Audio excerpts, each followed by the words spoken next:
Apple Card is the credit card created by Apple. You earn 3% daily cash back up front when you use it to buy a new iPhone 15, AirPods, or any products at Apple.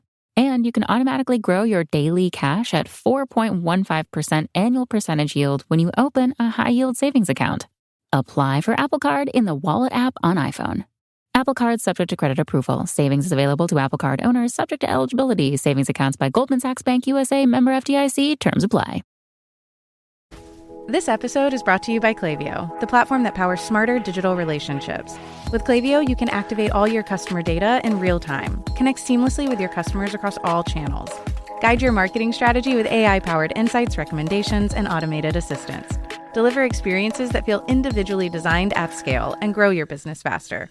Power smarter digital relationships with Klaviyo. Learn more at klaviyo.com/Spotify. That's KLAVIYO.com/Spotify. This is Optimal Work Daily, episode 1144, Love Your Customers, by Steve Pavlina of stevepavlina.com. And I'm Dan, your personal narrator, and today we're going to hear from one of our regular contributors who has narrated not just here, but across several of our shows. So let's get right to our post as we hear from Steve and optimize your life. Love Your Customers, by Steve Pavlina of stevepavlina.com. Let me share a possibly unorthodox angle on customer service. One reason my business has been successful is that I enjoy running it. A big part of that enjoyment is that I genuinely like the people my business attracts as long-term customers. I include many of them among my friends and hang out with them socially often. My business partly serves as a feeder for making new friends. The same is also true for the other business partners I work with. I like these people and enjoy them personally at least as much as I like networking with them professionally. Since I like the people I serve, my motivation is higher, and I naturally work harder without having to force it. If someone doesn't have enough compatibility with me to potentially become a friend, I'd rather not have them as a customer of my business. Many business owners will sanitize their public personas in an attempt to avoid alienating anyone. While following the rule, "thou shalt not take a stand," may indeed be a way to attract more customers, I wouldn't want to run such a business. I know people who've done this, especially in the personal development field, and by and large, they tend to have a great deal of stress in their lives. They reach a place where their businesses run them, and life is all about satisfying obligations. The joy fades. Going to work is a burden.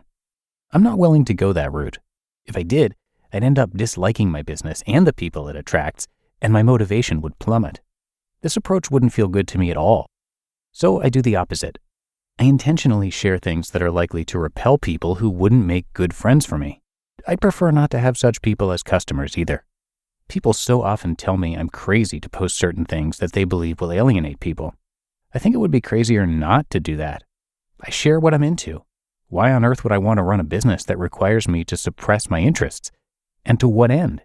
Temporarily making more money at the cost of unhappiness, demotivation, a lot more stress? No, thank you.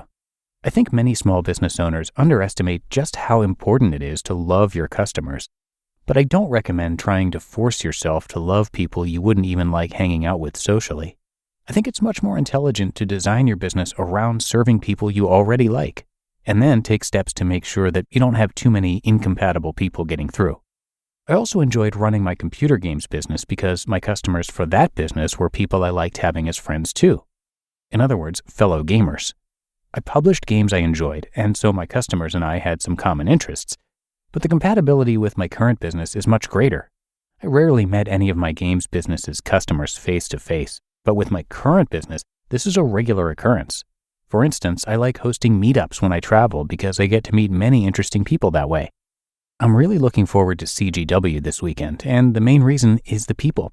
I get to spend the weekend hanging out with people who are strongly interested in improving their lives, including many friends I already know and new friends I'm sure to make.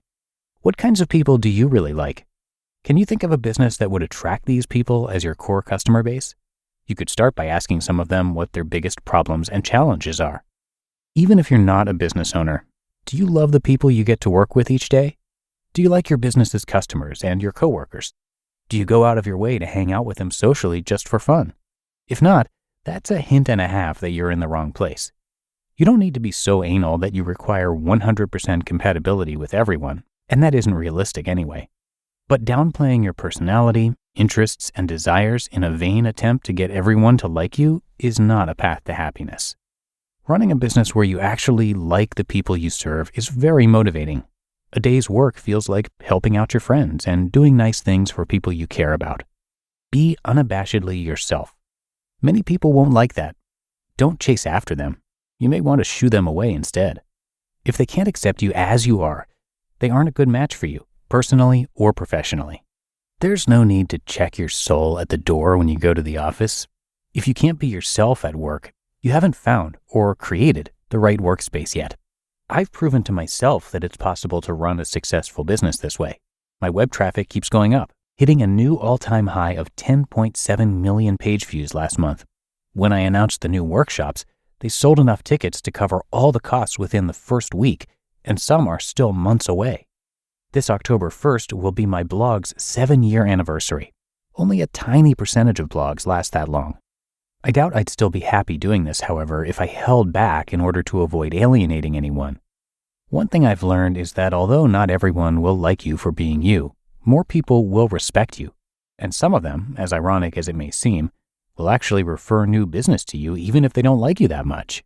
They may be disappointed that they don't have much compatibility with you personality-wise, but there's a good chance they'll be able to tap into some appreciation for you at the level of character. While people may not like some of my personal interests, I think many of them still appreciate my honesty and openness. They may not like my playfulness or sense of humor, but they can still appreciate my willingness to push boundaries and stretch myself. I'm not really trying to push people away or to alienate people, not directly. I'm simply making sure that I continue to enjoy my work and that it remains a labor of love. I hope you can understand and appreciate that. There are plenty of other people in this field, and if you find that my style or my message is a turnoff for you, I invite and encourage you to go elsewhere. It really is pointless to complain to me about such things, though, because despite the protests, I'm going to continue doing what I love. And I absolutely refuse to sanitize my public image. If you attempt to complain to me about that, don't be so surprised when I treat you as a fool for doing so. You just listened to the post titled Love Your Customers by Steve Pavlina of stevepavlina.com. Your business is buried in manual work, taking forever to close the books. If this is you, consider 3 numbers: 37,000, 25, 1. 37,000. That's the number of businesses which have upgraded to NetSuite by Oracle. 25. NetSuite turns 25 this year. That's 25 years of helping businesses do more with less, close their books in days, not weeks, and drive down costs. 1, because your business is one of a kind, so you get a customized solution for all of your KPIs in one efficient system with one source of truth. Manage risk, get reliable forecasts, and improve margins. NetSuite is giving you the power of having all your information in one place, helping you to make better, more driven decisions as a business owner. Everything you need to grow, all in one place. And you really can't put a price on the power and efficiency that comes with having all of your processes streamlined like this. This is truly an unprecedented offer. Right now, download NetSuite's popular KPI checklist, designed to give you consistently excellent performance, absolutely free at netsuite.com/startup. That's netsuite.com/startup to get your own KPI checklist. netsuite.com/startup. Labor strikes, climate change, your beat-up office printer. What do they all have in common? Come on, it's all about the money. Economics is everywhere and everything, fueling our lives even where we least expect it. If you're a fan of Optimal Work Daily and are curious to learn something new and exciting about economics every week, I recommend you listen to the Planet Money podcast from NPR. Planet Money is a different kind of world where the complex economy actually makes sense. Listeners can learn, laugh, and be entertained. And I find it to be really educational, too. Money can be confusing, and Planet Money is great at providing straightforward explanations for how money is really moving in ways we're usually kept in the dark about. The Planet Money team lives to tell a good story in around 30 minutes. It's econ for the rest of us. So tune into Planet Money every week for entertaining stories and insights about how money shapes our world. Stories that can't be found anywhere else. Listen now to Planet Money from NPR, wherever you get your podcasts. And I want to thank Steve, who is widely recognized as one of the most successful personal development bloggers in the world, with his work attracting more than 100 million visits to stevepavlina.com. He's written more than 1,500 articles now and recorded many audio programs on a broad range of self-help topics, including productivity, relationships, spirituality, and entrepreneurship. But it is conscious growth that has been the central focus of his life. He studies what it means to grow and how we can deliberately invite, process, and integrate new growth experiences. So come by stevepavlina.com for much more and to show your support. That would really mean a lot to us and to Steve, as he was one of the first authors we narrated way back in 2015.